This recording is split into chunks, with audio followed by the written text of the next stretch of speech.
Hello friends, कैसे हो सभी लोग। उम्मीद करते हैं सब लोग बढ़िया होंगे। और हम लोग ने पिछली क्लास में एक बहुत ही इम्पॉर्टेंट चैप्टर कॉन्स्टिट्यूशन का हमारी पॉलिटी का chapter number 11 basic structure of constitution हम लोग ने पढ़ा है। चूँकि हम लोग ने एम लक्ष्मीकांत को मैं सहारा लेके हर चीज़ कर रहा हूँ और एम लक्ष्मीकांत का स्टेप बाय स्टेप एक एक चीज़ आपको मैं करा रहा हूँ, लेकिन जो पिछला चैप्टर हम लोग ने किया उसको एम लक्ष्मीकांत से हटके थोड़ा किया, क्योंकि एम लक्ष्मीकांत में जो है चीज़ें दे नहीं रखी हैं उतना, ठीक है, बहुत छोटा सा उसमें दे रखा है 1-2 पेज का, उसमें इतना क्लियर नहीं है।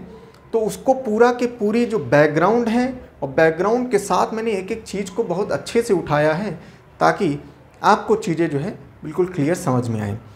और मैं उम्मीद करता हूँ, दरअसल वो वीडियो जो है वो जो मैंने डाला है वीडियो, उसमें करीब जो है मैं कई सारी वीडियो जो 5 वीडियो इसमें पढ़े हैं बेसिक स्ट्रक्चर ऑफ कॉन्स्टिट्यूशन में, वो एक्चुअली में वो एक वीडियो होना चाहिए था, ठीक है। मैं कोशिश कर रहा था उसको एक वीडियो की मर्ज करके उसको आपको पेश करें, क्योंकि वो एक पूरा एक कंटिन्यूएशन है। आप कंटिन्यूएशन में जब चीज़ें करोगे तो आपको बहुत अच्छे से समझ में आएगा कि मतलब पूरी स्टोरी क्या है, कि ये बेसिक स्ट्रक्चर ऑफ कॉन्स्टिट्यूशन जो है बहुत बड़ी लड़ाई है, ठीक है, बहुत बड़ी लड़ाई है आज़ादी से लेके, ठीक है, जब तक ये कॉन्स्टिट्यूशन का बेसिक स्ट्रक्चर, ठीक है, जो तारीख है उस तारीख तक जो है बहुत इंपॉर्टेंट जो है लड़ाई है, ठीक है। वो 24 अप्रैल 1973 जब केशवानंद भारती का केस का जजमेंट आया और उस जजमेंट के माध्यम से ये क्लियर हो गया कि भारतीय संविधान का जो है मूल ढांचा क्या है और इसका मूल ढांचा जो है क्या होना चाहिए, और सारी चीज़ें हम लोग ने बहुत अच्छे से उसमें जो है देखा है। उम्मीद करता हूँ सारी क्लासें आप लोग देखे होंगे, और नहीं देखे हो तो ज़रूर उसको देखना, क्योंकि मैं चाहता तो उसको जो है जैसे सारे चैप्टर करा रहा हूँ वैसे करा सकता था, लेकिन फिर भी मैंने आप बड़ा स्टडी उसमें करा और स्टडी करने के बाद में पूरा निष्कर्ष निकाल के आपको नटसल में सारी चीज़ें दी हैं। तब भी सोचो 5 क्लासें लग गई हैं, ठीक है। और इतना इम्पॉर्टेंट चीज़ है, आप उसको अगर देख लोगे ना तो आपको पॉलिटी की समझ और आपके जो समाज में जो चीज़ें हो रही हैं, ठीक है, आज की जो राजनीति है वो सारी चीज़ें आपको समझ में आएगी। संसद में जो क्या चीज़ें हो रही हैं या विधान सभा लेवल पर जो है कोई चीज़ें अगर अमेंडमेंट हो रहा है या कोई चीज़ हो रही है तो आपको बहुत क्लियर समझ में आ जाएगा, ठीक है। आप जो है वो क्लास करने के बाद में आपको लगेगा कि हाँ, मैं एक समाज से जो है कुछ चीज़ें जो है मैं हटके हूँ, ठीक है। आपकी समझ जो है बहुत बेहतर हो जाएगी। इस वजह से वो चैप्टर जो है आप कोचिंग करते हो, आप तैयारी कर रहे हो या नहीं कर रहे हो, फिर भी आपको वो क्लास जो है मेरा मानना है वो आपको क्लास करनी चाहिए, ठीक है। और आप सबको उसको शेयर करना ताकि जो है आप जो भी इंसान ये भारतीय होने के नाते अगर देखेगा तो उसको जो है बहुत अच्छा ज्ञान प्राप्त होगा, ठीक है। और समझ में आएगा कि जो है हमारा इतिहास, हम लोग कितना संघर्ष से जो है आज हम लोग उभर के आए हैं, चाहे वो आज़ादी की लड़ाई हो, चाहे वो कॉन्स्टिट्यूशन की लड़ाई हो, हमारे जो हमारा कॉन्स्टिट्यूशन है उसकी चाहे लड़ाई हो, ठीक है। आज हम लोग जो चैप्टर स्टार्ट करने जा रहे हैं इंडियन पॉलिटी का, और एम लक्ष्मीकांत का चैप्टर नंबर 12 है, ठीक है, चैप्टर नंबर 12, ठीक है, that is parliamentary system, parliamentary system के बारे में बात करेंगे, ठीक है। ध्यान से सुनना, एक एक बात को हम लोग बहुत अच्छे से समझेंगे। जब हम लोग आज़ाद हो रहे थे, आज़ादी के समय, और जो हमारे कॉन्स्टिट्यूशन मेकर थे, कॉन्स्टिट्यूशन मेकर ने देखा कि अब हम लोग जब आज़ाद हुए हैं या आज़ाद होने वाले हैं, क्योंकि प्रोसेस तो बहुत पहले से स्टार्ट हो गया था, जब हम लोग आज़ाद हो जाएंगे तो अभी चूँकि हम लोग बिल्कुल एक लेमैन की तरह हैं, और हमारे भारत में इतना बड़ा देश है जिसमें कि अमुक अमुक प्रकार की भाषाएं बोली जाती हैं, अमुक अमुक जातियां हैं, धर्म हैं, और बहुत सारे ऐसे राज्य हैं जिनकी जो है कम्युनिटी ही बिल्कुल अलग है, ठीक है, भाषा के आधार पर राज्य हैं, मतलब इतनी डाइवर्सिटी है।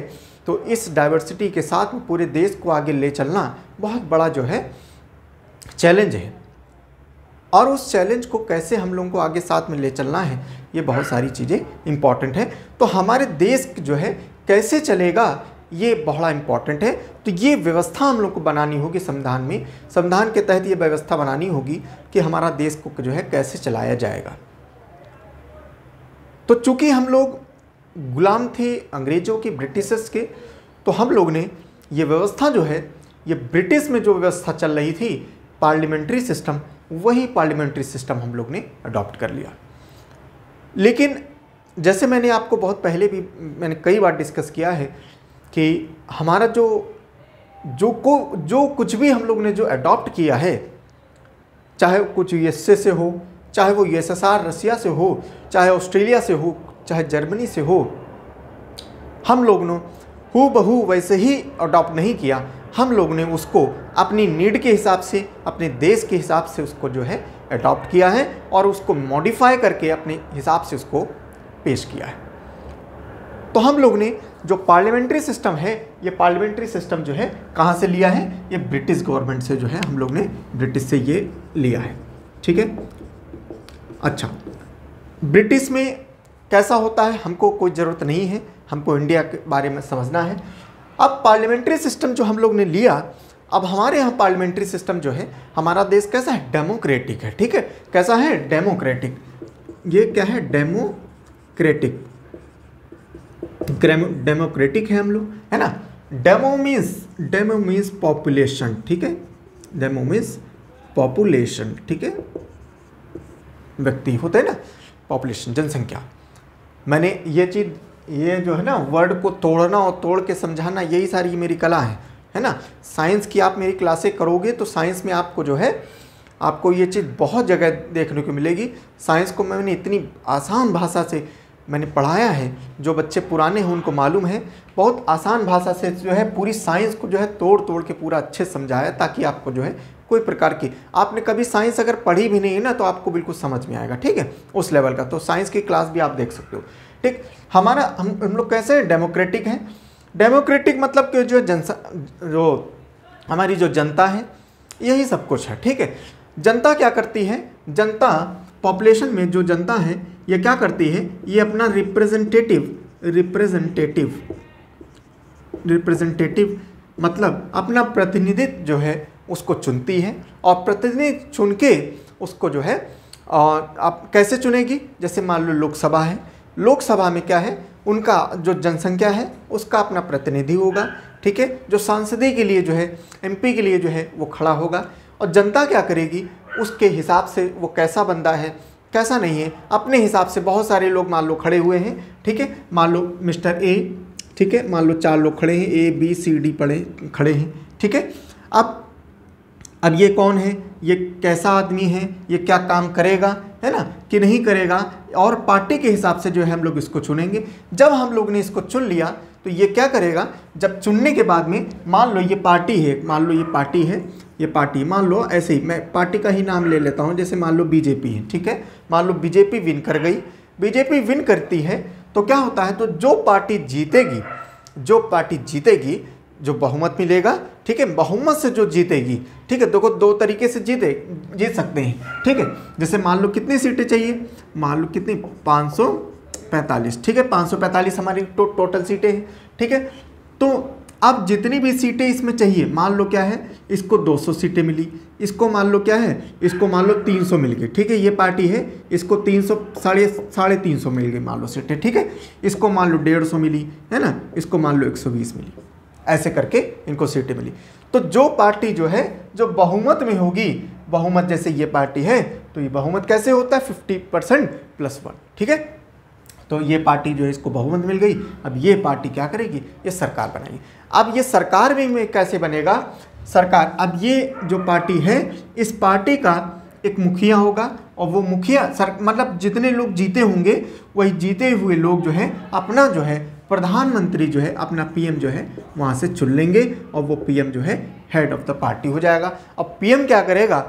पीएम अपने जितने जानने वाले होंगे या जिनको वो अच्छा समझता है, एबल्ड समझता है, उनको क्या बनाएगा? अपनी मंत्रिमंडल में, अपनी काउंसिल ऑफ मिनिस्टर्स में रखेगा। ठीक है, और मिनिस्टर में जब रखेगा, ये बातें बहुत ध्यान से सुनना, मैं आगे सारी चीज़ें यही सब लिखी हुई हैं। ठीक है, अभी मैं एक एक बात यहाँ पर आपको पढ़ के भी समझाऊंगा। ठीक है, तो पीएम क्या है?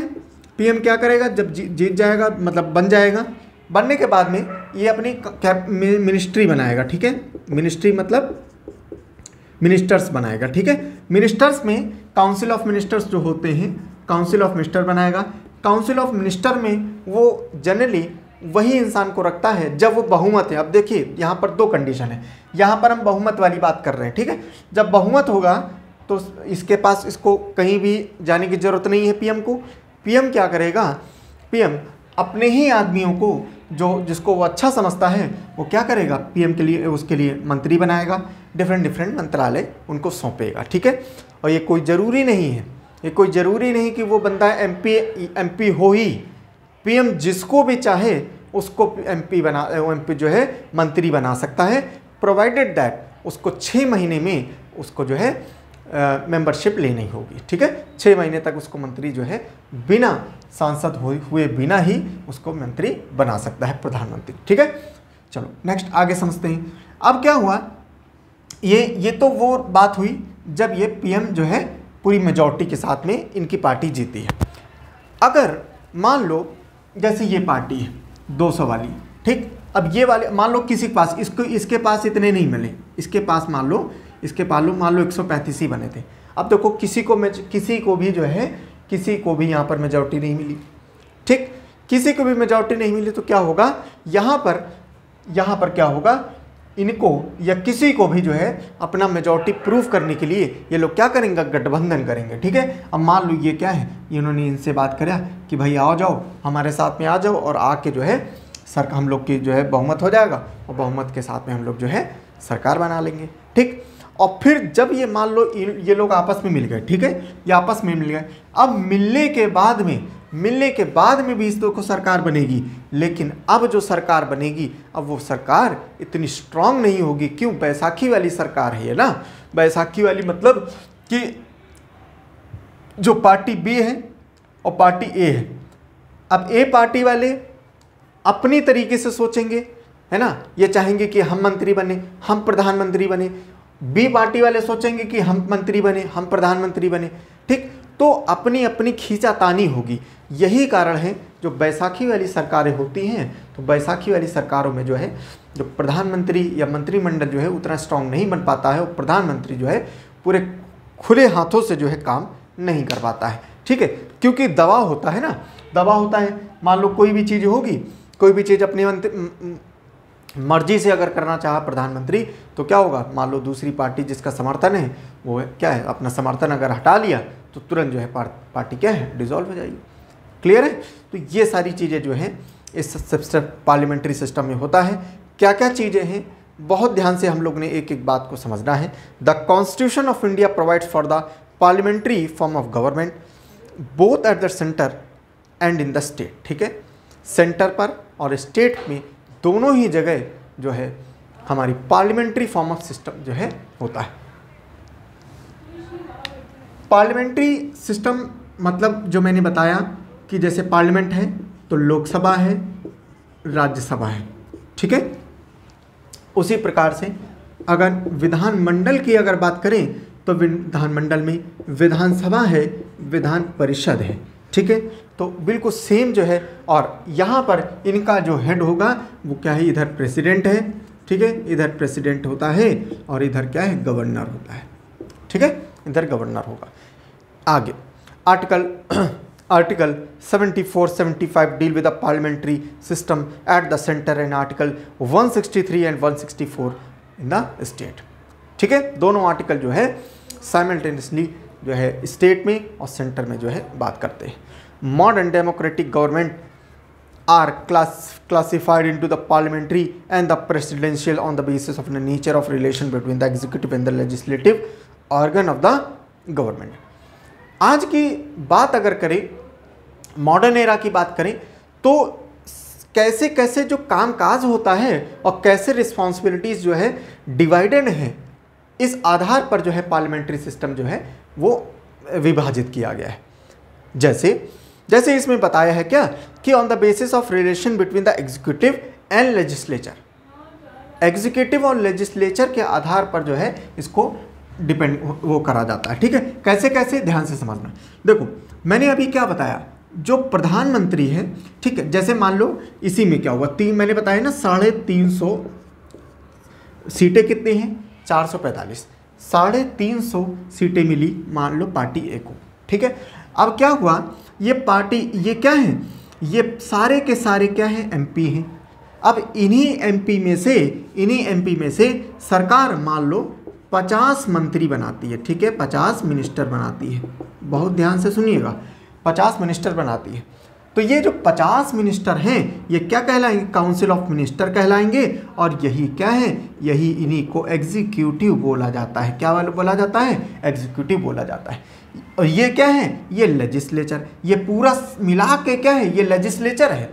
लेजिस्लेचर में पूरा आ जाएगा, लेकिन लेजिस्लेचर का ही पार्ट होता है कौन, एग्जीक्यूटिव। मतलब ये लेजिस्लेचर है, ये क्या है, लेजिस्लेचर है, और ये क्या है, ये तुम्हारे काउंसिल ऑफ मिनिस्टर है या एग्जीक्यूटिव है, या क्या है, एग्जीक्यूटिव है। तो मतलब लेजिस्लेचर में जो है सारे एमपी आ जाएंगे, तो ये एक्चुअली क्या है, ये एमपी ही तो हैं, लेकिन क्या है, मिनिस्टर बना दिया गया, तो इनको एग्जीक्यूटिव बोला जाता है।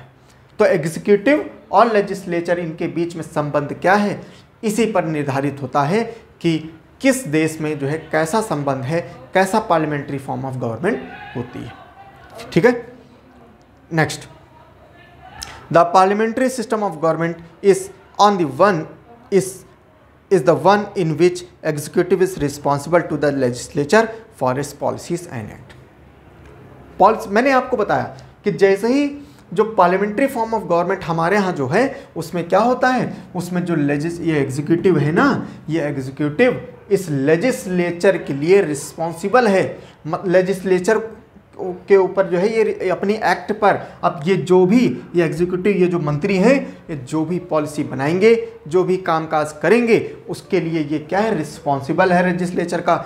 ये क्वेश्चन यहाँ पर एमपीज पूछेंगे कि भाई आपने जो है हमारे गांव में जो है, हमारे शहर में जो है जो सड़क नहीं बन रही है, ये क्यों नहीं बन रही है, आपने तो बजट में कहा था। मतलब इनसे जो है क्वेश्चन पूछे जाएंगे, ठीक है। जो सांसद चुन के आए हैं, सांसद इनसे क्वेश्चन पूछ सकते हैं, ठीक है, और इनसे जो है अपनी जो है प्रस्ताव भी रख सकते हैं कि साहब आप जो है हमारे क्षेत्र में ये चीज़ें हैं और इसका डेवलपमेंट जो है कराइए, ठीक है। तो ये रिस्पॉन्सिबल जो है, इनकी रिस्पॉन्सिबिलिटी जो है ये बनती है। The parliamentary government is also known as cabinet government और रिस्पॉन्सिबल गवर्नमेंट और Westminster model of government and the prevalent in the Britain, ठीक है, ब्रिटेन, जापान, कनाडा एवं अदर्स, ठीक है। तो जो पार्लियामेंट्री फॉर्म ऑफ गवर्नमेंट है ये जो है जैसे इंडिया में है, जापान में है, तुम्हारा ब्रिटिश में है, ये सारी चीज़ें जो है होती है। The presidential government on the other hand is also known as non responsible और नॉन रिस्पॉन्सिबल और नॉन पार्लियामेंट्री और fixed executive system of government and its privilege in USA, Brazil and Russia, Sri Lanka among others countries. दूसरी तरफ देखा जाए तो जहाँ पर राष्ट्रपति वाली गवर्नमेंट होती है, ठीक है, नॉन पार्लियामेंट्री गवर्नमेंट होती है, गैर संसदीय जो है वो सरकार होती है, जहाँ पर प्रधानमंत्री नहीं होता है, जहाँ पर राष्ट्रपति ही मुखिया होता है, और वहाँ पर जो है उनका फिक्स्ड टेन्योर भी जो है नहीं होता है, ठीक है, फिक्स्ड टेन्योर भी जो है नहीं होता है, और उसको जो है ज़्यादा संबंध इस पार्लियामेंट्री से और क्वेश्चन से, एक मिनिस्टर से जो है ज़्यादा संबंध इसका लेजिस्लेचर से नहीं होता है, ठीक है। Ivan Jennings call the parliamentary system as cabinet system because the cabinet is the nucleus power in the parliamentary system, ठीक है। कैबिनेट ही न्यूक्लियस सिस्टम है। भाई आप देखिए, मैंने आपको क्या बताया, ये पूरा लेजिस्लेचर है, ठीक है। जितने भी मेंबर्स हैं, मान लो 350 चुन के आए, तो पूरे के पूरे हाउस में 350 मेंबर्स हैं, क्लियर है। लेकिन 350 मेंबर में जो मैंने बताया कि कुछ कैबिनेट मिनिस्टर होंगे या काउंसिल ऑफ मिनिस्टर्स होंगे, जिसमें मिनिस्टर होंगे, कैबिनेट मिनिस्टर होंगे, स्टेट मिनिस्टर होंगे और डिप्टी मिनिस्टर्स होंगे। तो ये सब क्या है, ये कैबिनेट, ये सब काउंसिल ऑफ मिनिस्टर है। और काउंसिल ऑफ मिनिस्टर्स में भी देखा जाए तो कैबिनेट मिनिस्टर जो होते हैं वो सबसे करीबी होते हैं, सबसे टॉप के होते हैं। तो ये चूँकि कैबिनेट मिनिस्टर ही जितने भी हमारी इम्पॉर्टेंट मिनिस्ट्रीज़ होती हैं, जैसे होम अफेयर्स की हो गई, ministry of home affairs, ministry of finance, ministry of defence, ठीक, तो ये सारी जो इंपॉर्टेंट मिनिस्ट्रीज़ हैं वो सब कैबिनेट मिनिस्टर्स के पास में होती हैं। तो सारे इंपॉर्टेंट डिसीजन यही लोग लेते हैं। तो समझ लीजिए पूरे देश को कौन चला रहा है, यही मंत्रिमंडल या कैबिनेट मिनिस्टर, अगर हम संक्षिप्त में बोले तो इसका मतलब क्या कहा जाए कि इस पूरे पार्लियामेंट्री सिस्टम का न्यूक्लियस, नाभिक जो है कौन है, यही कैबिनेट मिनिस्टर्स। समझ में आगे समझो। The Parliamentary government is also known as responsible government, as the cabinet is a real executive, is accountable to the parliament and stay in the office so long as it enjoy the latter confidence। मैंने बताया कि जब तक ये इतने important होते हैं और ये रिस्पॉन्सिबिलिटी इनकी होती है लेजिस्लेचर के प्रति, जनता के प्रति, जब तक इनको जो है जनता चाहेगी तब तक ये रह सकते हैं। अगर जनता इन्होंने काम नहीं किया सही से तो अगले साल जैसे ही इलेक्शन आएंगे नेक्स्ट टेन्योर में, तुरंत ही जो है जनता इनको नकार देगी और सरकार तुरंत जो है गिर जाएगी। इनको भाई सांसद नहीं बनाएंगी, इनको सांसद नहीं बनाएगी तो ये मंत्री भी नहीं बनेंगे, मंत्री ये सारी चीज़ें जो हैं इनको सीटें नहीं मिलेगी, दूसरी पार्टी जीत जाएगी। तो बिल्कुल जब तक ये जनता चाहेगी तब तक ये कॉन्फिडेंस में रहेंगे। It is describe at the Westminster in the model of the government. ठीक है, और अब हम आते हैं जरा फीचर्स, इसके फीचर्स के बारे में कि जो पार्लियामेंट्री सिस्टम है या पार्लियामेंट्री फॉर्म ऑफ गवर्नमेंट होती है, इसके फीचर्स क्या होते हैं। Number 1, nominal and the real executive. Number 1 है क्या, nominal and the real executive. देखो दो तरीके के एग्जीक्यूटिव होते हैं। ठीक है, एक होता है नॉमिनल, एक होता है रियल। ठीक है, अब देखो दोनों में क्या है, दोनों में क्या अंतर है। नॉमिनल मतलब नाम मात्र का और रियल मतलब वास्तविक में। ठीक, हमारे यहाँ क्या है, जैसे मैंने बताया कि जनता ने क्या किया, जनता ने, पॉपुलेशन ने अपने रिप्रेजेंटेटिव को वोट दिया। मान लो एमएलएस को, एमपीज को वोट दिया। ठीक है, जैसे जनता ने क्या, पॉपुलेशन ने क्या किया, पॉपुलेशन ने अपने एमपी को वोट दिया। ठीक, एमपी को वोट मिला, एमपी अपने सरकार बना लिया और सरकार बनने के बाद में सरकार में ये बन गए और इनका जो है पीएम, ये लोगों ने अपना पीएम चुन लिया। ठीक है, अब क्या हुआ, जो हमारा रिप्रेजेंटेटिव है ना, एमपी तो हमारा रिप्रेजेंटेटिव है, अब ये एमपी मिलके और राज्य में क्या है, एमएलए, राज्य में क्या है, एमएलए है ना, विधायक लोग हैं। तो ये एमपी और ये एमएलए ये हम लोग के रिप्रेजेंटेटिव हैं। अब हम लोग बार थोड़ी इलेक्शन में हम लोग जो है वोट करेंगे, तो क्या करेंगे, हम लोगों ने अपने जो है रिप्रेजेंटेटिव एमपी और एमएलए को चुना है और ये रिप्रेजेंटेटिव जो हैं, ये हमारे जो प्रतिनिधि हैं, ये क्या करेंगे, ये मिलके अपना जो है एक बंदा चुनेंगे जिसको राष्ट्रपति कहा जाता है, जिसको क्या कहा जाता है, प्रेसिडेंट, राष्ट्रपति कहा जाता है। और ये राष्ट्रपति क्या होगा, राष्ट्रपति हमारे यहाँ सबसे ऊपर होगा और मगर इसको हम लोग क्या बोलेंगे, इसको नॉमिनल हेड बोला जाता है। नॉमिनल हेड, नाम मात्र का। क्यों, क्योंकि हमारे यहाँ जितने भी काम होते हैं, काम इनके नाम से होंगे। किसके नाम से, प्रेसिडेंट के नाम से जितने भी काम होते हैं वो सारे काम जो है प्रेसिडेंट के नाम से होंगे। लेकिन कर्ता धर्ता कौन है, कौन करेगा सारे काम, तो वो कर्ता कौन है, प्रधानमंत्री करता है। इसी वजह से इसको रियल एग्जीक्यूटिव माना जाता है और नॉमिनल जो एग्जीक्यूटिव होता है वो राष्ट्रपति होता है। The president is the nominal head while the prime minister is the real executive. Thus the president is the head of the state while the prime minister is the head of the government.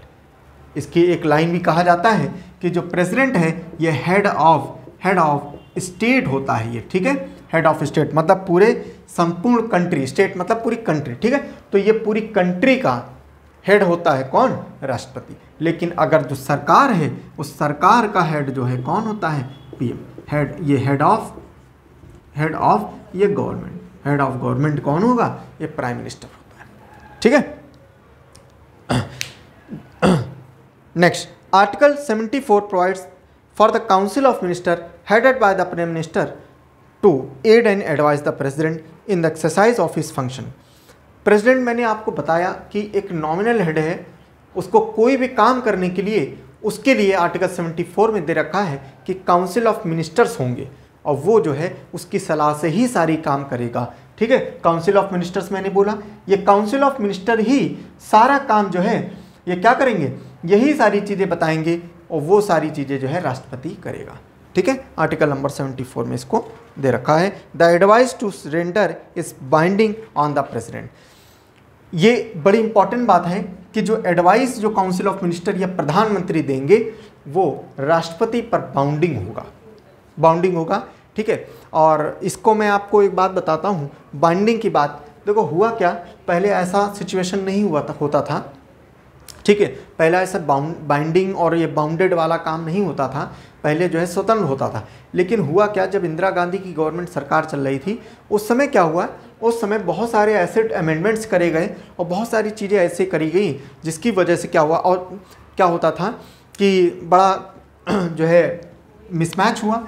उसमें क्या हुआ कि अगर राष्ट्रपति, अगर कोई state अगर मान लो कोई काम करना चाह रही है, प्रधानमंत्री अगर कोई काम करना चाह रहा है, ठीक है, और कोई डेवलपमेंट काम करना चाह रहा है और राष्ट्रपति के पास भेजा कोई बिल और वो राष्ट्रपति ने क्या किया, उसको तुरंत जो है वापस कर दिया मान लो, तो क्या होगा, एक्चुअली साइन तो फिर किसके होंगे, अल्टीमेटली राष्ट्रपति के होंगे कोई बिल पर, कोई एक्ट पर। लेकिन अगर मान लो राष्ट्रपति उसको बार बार उसको हटा दे रहा है, उसको निगलिफाई कर दे रहा है, तो क्या होगा, क्या वो एक्ट बन पाएगा, नहीं बन पाएगा। इस वजह से, और सरकार, एक्चुअली में सरकार कौन है, सरकार का मुखिया कौन है, प्रधानमंत्री। प्रधानमंत्री ही जनता से वादा करके आया है कि जनता, हम आपके लिए जो है सड़क बनाएंगे, आपके लिए स्कूल बनाएंगे, आपके लिए कॉलेजेस बनाएंगे, आपके लिए हॉस्पिटल बनाएंगे। और वो जनता से चुन के आया है और जनता के काम के लिए अगर उसने कोई एक्ट बनाया है, कोई कानून बनाया है और राष्ट्रपति के पास भेजा है, अगर राष्ट्रपति उसको साइन ही नहीं कर रहा है तो क्या होगा, फिर वो एक्ट नहीं बन पाएगा। और एक्ट नहीं बन पाएगा तो क्या होगा, फिर वो काम ही नहीं कर पाएगा और सारे डेवलपमेंट के काम क्या होगा, रुक जाएगा। इस वजह से क्या हुआ कि ये संशोधन करा गया। 44वां संशोधन जो है मोरारजी देसाई की जो है, मोरारजी देसाई में जो है उनकी सरकार में जो है ये संशोधन हुआ कि राष्ट्रपति जो है उसको चाहे तो उसको जो है एक बार जो है उसको रिकंसिडरेशन के लिए, पुनर्विचार के लिए जो है फाइल भेज सकता है, उस बिल को भेज सकता है। लेकिन अगर दोबारा काउंसिल ऑफ मिनिस्टर ने जो है या प्रधानमंत्री ने जो है वही बिल अगर फिर से भेज दिया तो ये बाइंडिंग हो जाएगा राष्ट्रपति के ऊपर कि राष्ट्रपति उस पर साइन जो है करना ही पड़ेगा। समझ में आया? नेक्स्ट, ये पहला पॉइंट हुआ। दूसरी, मेजॉरिटी पार्टी रूल। मैंने आपको पहले ही बता दिया है कि हमारा पार्लियामेंट्री सिस्टम कहता है कि हमारे यहाँ जो रिप्रेजेंटेटिव जो पार्टियाँ होंगी, जो पार्टी इलेक्शन में जिसको मेजॉरिटी मिली है वो ही मेजॉरिटी वाली पार्टी जो है वो सत्ता में आएगी और वो मेजॉरिटी सिद्ध करने के बाद में वो सत्ता में आके और उनका प्रधानमंत्री चुना जाएगा और वो प्रधानमंत्री जो है हेड ऑफ द गवर्नमेंट होगा। ठीक है, कलेक्टिव रिस्पॉन्सिबिलिटी, बड़ी इंपॉर्टेंट बात, ये भी एक फीचर है हमारी। कलेक्टिव रिस्पॉन्सिबिलिटी की बात अगर बोलते हैं, कलेक्टिव रिस्पॉन्सिबिलिटी, ठीक है, कलेक्टिव रिस्पॉन्सिबिलिटी का मतलब होता है,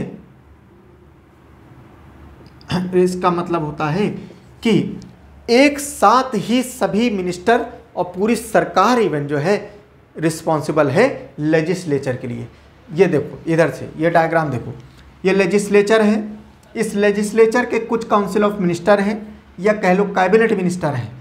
ये कैबिनेट मिनिस्टर किसके लिए रिस्पॉन्सिबल है, लेजिस्लेचर के लिए। अपना कोई भी काम करेंगे लेजिस्लेचर इनसे क्वेश्चन पूछ सकता है कि आपने क्या किया क्या नहीं किया, आपको बजट इतना पास हुआ था, आपने बजट को कहाँ खर्च किया, ये सारी चीज़ें जो है क्वेश्चन किया जा सकता है।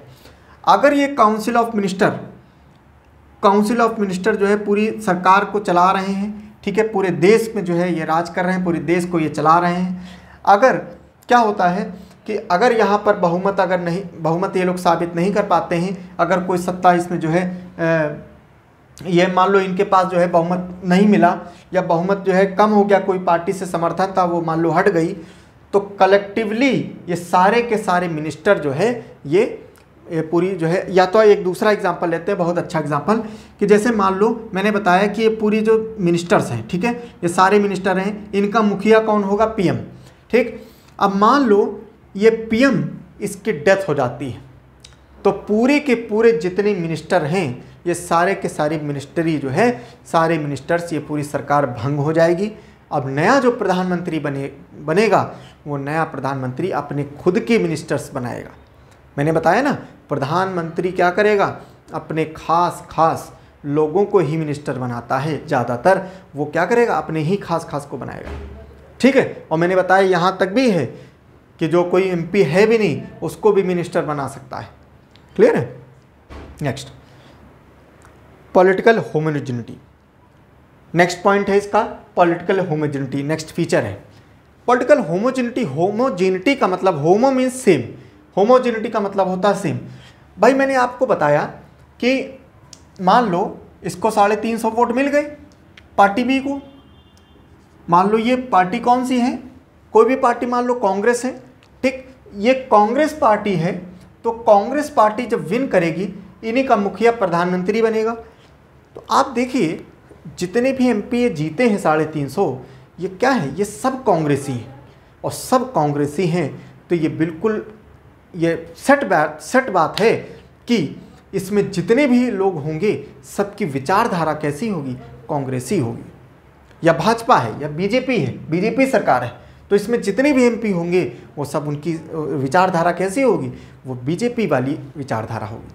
तो अब इन लोगों को, जैसे मान लो ये कांग्रेस है, कांग्रेस जीत गई और जीतने के बाद में यहाँ सरकार बनाती है, तो क्या होगा कि जो काउंसिल ऑफ मिनिस्टर हैं ये कांग्रेसी हैं सब, ठीक। तो जो प्रधानमंत्री का जो काम है, प्रधानमंत्री मान लो कोई काम करना चाह रहे हैं, तो जनरली क्या होता है कि चूंकि वही विचारधारा है, उसी पार्टी के लोग हैं, तो क्या होगा, कोई डिसबैलेंस नहीं होगा, कोई कॉन्फ्लिक्ट नहीं होगा विचारों में। तो जैसे ही प्रधानमंत्री, मान लो प्रधानमंत्री ने कोई काम करना चाहा, प्रधानमंत्री मान लो कोई योजना लेके आ रहे हैं कि मान लो हम जो है हर जितने भी बीपीएल के परिवार हैं उनको जो है मान लो हम इंडक्शन बांटेंगे, तो क्या होगा, जितने भी मिनिस्टर होंगे जनरली उसको एग्री कर लेते हैं, ठीक है, कि हाँ ठीक है मिनिस्टर वो इंडक्शन जो है अगर बांट रहे हैं तो ठीक है, हम इंडक्शन जो है बांटने के लिए बिल्कुल समर्थन देते हैं, तो वो लोग मान जाते हैं। लेकिन यही चीज़ क्या होता है, जब गठबंधन की सरकार होती, बैसाखी वाली सरकार होगी, तो क्या होगा, यहाँ पर क्लेश होगा, डिफरेंट जो है हेट्रोजेनिटी आ जाएगी। हेट्रोजेनिटी माने अलग अलग विचार आ जाएंगे, तो वहाँ पर क्या होता है, मतभेद होता है। क्लियर है। नेक्स्ट, डबल मेंबरशिप, ठीक। डबल मेंबरशिप की अगर बात करें तो minister are member of the both legislature and the executive. मैंने बताया ना कि ये जो मिनिस्टर्स हैं ये क्या हैं, ये एक प्रकार से ये एमपी तो हैं ही, मैंने आपको बताया ना, लेजिस्लेचर है, ये 350 लोग हैं, तो 350 में ये भी एमपी हैं, ये भी एमपी हैं, तो ये जो मिनिस्टर हैं ये एमपी भी हैं और ये मिनिस्टर भी हैं, तो इसके पास क्या है, ये डबल जो है मेंबरशिप हो जाती है। Leadership of the prime minister, मैंने बताया है कि यही जो 350 लोग हैं जो इस सरकार में जो जीत के आई है, और इसी जीत में जो है इनका जो मुखिया होगा वो क्या बनता है, वही प्रधानमंत्री बनता है। ये भी जो है हमारी जो काउंसिल ऑफ मिनिस्टर्स है, बेसिकली इस काउंसिल ऑफ मिनिस्टर का जो मुखिया होगा वो कौन होगा, ये प्रधानमंत्री होगा। ये भी हमारी जो है पार्लियामेंट्री फॉर्म ऑफ गवर्नमेंट का जो है फीचर है। Dissolution of the lower house, बड़ा इंपॉर्टेंट पॉइंट। लोअर हाउस जो लोकसभा है, वो लोकसभा जो है हर 5 साल के साथ बाद में जो है इसको डिसॉल्व किया जाएगा, ठीक है। आप जो है उसके आगे जो है आप नहीं रह सकते, इलेक्शन होंगे, और इलेक्शन होने के बाद में आपको जो है फिर से अगर आपने काम अच्छा किया है तो जनता ने आपको वोट करेगी, और वोट करके बाद आप जो है फिर सत्ता में आ सकते हो।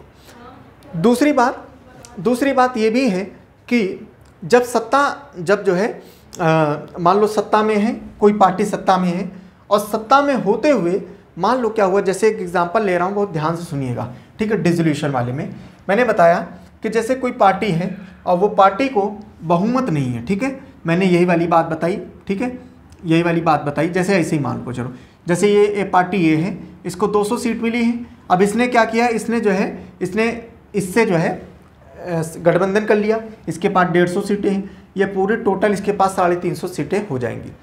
अब हुआ क्या, सरकार तो बन गई गठबंधन वाली सरकार, और मैंने आपको बताया है कि जब पूर्ण बहुमत से सरकार बनती है तो सरकार जो है बिल्कुल बेहिसाब जो है अपना काम जो है अपने बिना रोके टोके जो है अपना सारे काम जो है उसके होते रहते हैं और कोई दिक्कत नहीं होती।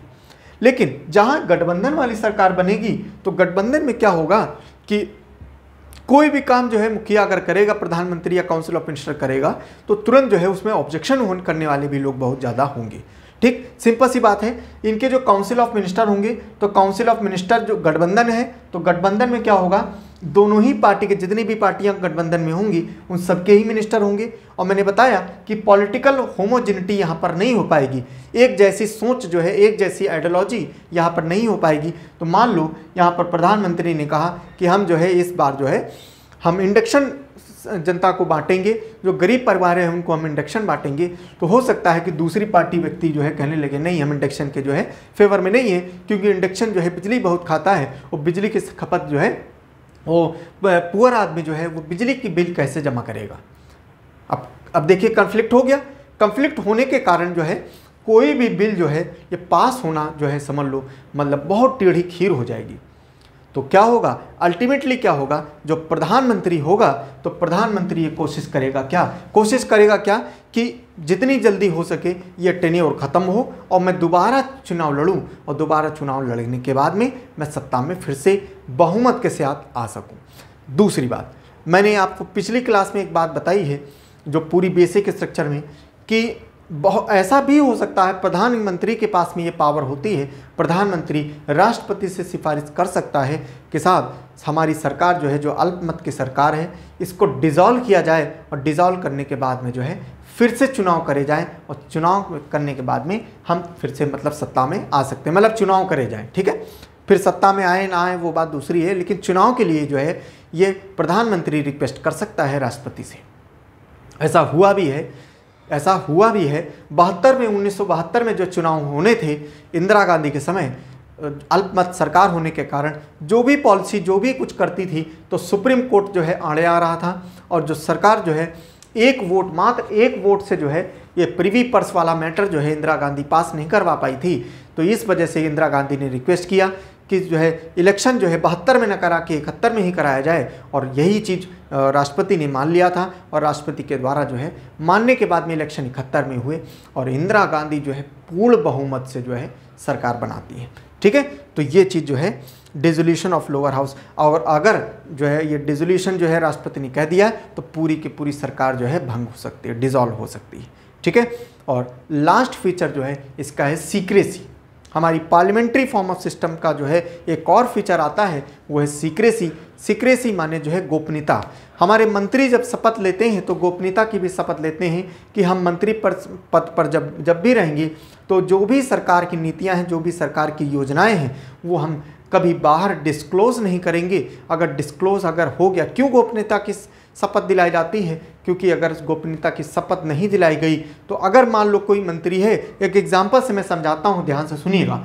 ठीक है, मान लो एक छोटा सा एग्जाम्पल है, मैं एग्जाम्पल ले रहा हूँ, बहुत ध्यान से सुनिएगा। जैसे मान लो ये क्या है, कोई एक लैंड है, ठीक है, कोई भूमि है, ठीक, और ये भूमि बहुत बंजर भूमि है, यहाँ पर कोई आसपास जो है कुछ बना ही नहीं है। ठीक है, कोई आसपास कुछ बना नहीं है, लेकिन इसके खूब 10-15 किलोमीटर के बाद में पहले बात जो है दूर जो है एक मान लो नेशनल हाईवे गया है।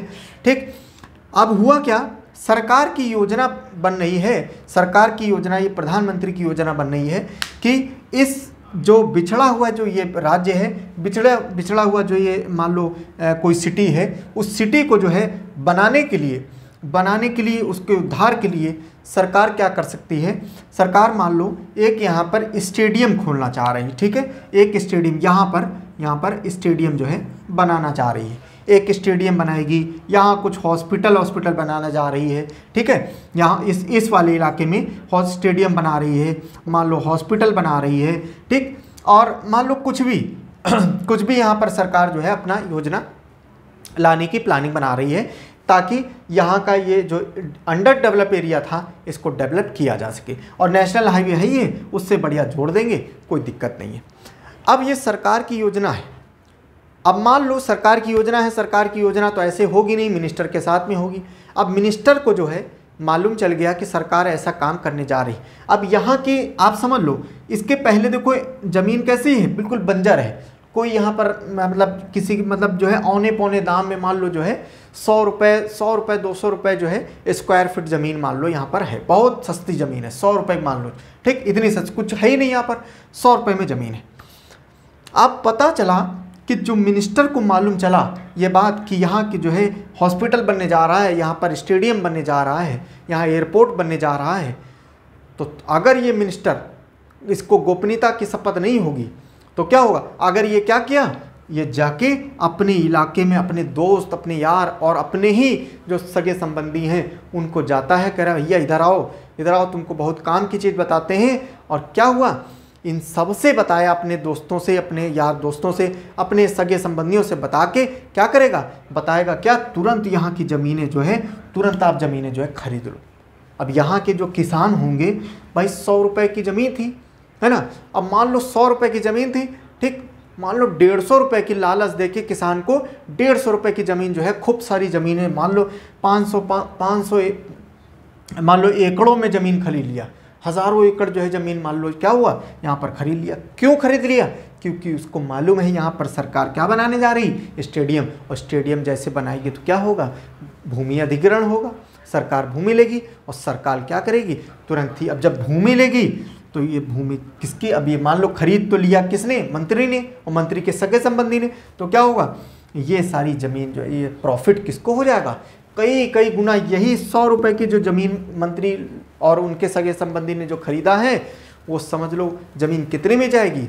1000-1500 स्क्वायर फीट की, मतलब कई गुना प्रॉफिट जो है ये लोग कमा ले जाएंगे। ठीक, अच्छा, कई लोग इतना ज़्यादा प्रॉफिट भी कमा लिए और इधर किसान लोगों का क्या हो गया? नुकसान हो गया। तो क्या हो, ये चीज़ हटाने के लिए ये गोपनीयता की शपथ दिलाई जाती है, ताकि जो है ये कोई भी चीज़ अंदर की बात जो है, कोई संसद की कोई बात जो है लीक आउट जो है नहीं होनी चाहिए, ये शपथ जो है दिलाई जाती है।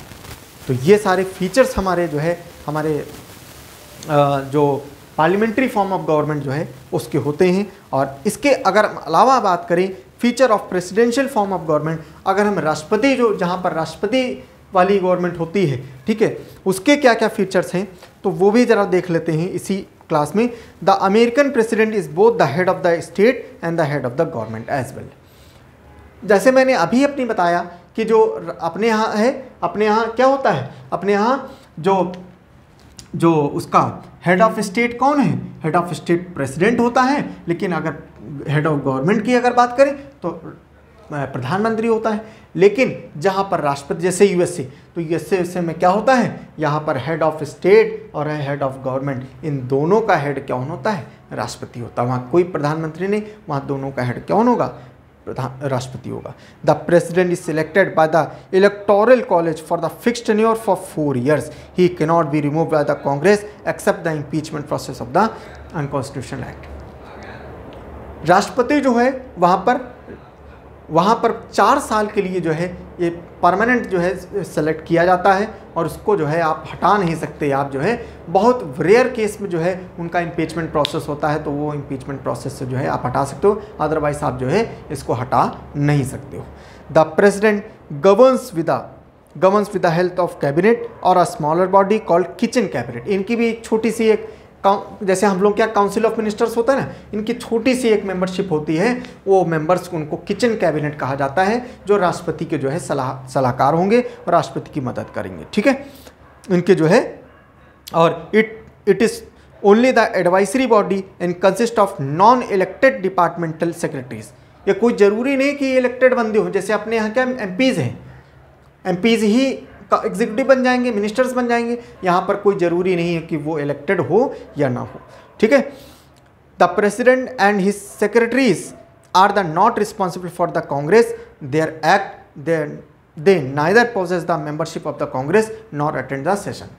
अपने यहाँ देखो क्या है, अपने यहाँ क्या होता है, जो काउंसिल ऑफ मिनिस्टर हैं ये रिस्पॉन्सिबल है लेजिस्लेचर के लिए। ठीक, और दूसरी बात क्या है कि ये जो काउंसिल ऑफ मिनिस्टर हैं और ये प्रधानमंत्री जो इनका जो हेड है प्राइम मिनिस्टर है, तो ये प्राइम मिनिस्टर क्या है, ये इसके रिस्पॉन्सिबल भी हैं और क्या है, और इनको हटाया भी जा सकता है। और ये क्या है, ये मेंबर भी हैं हाउस के।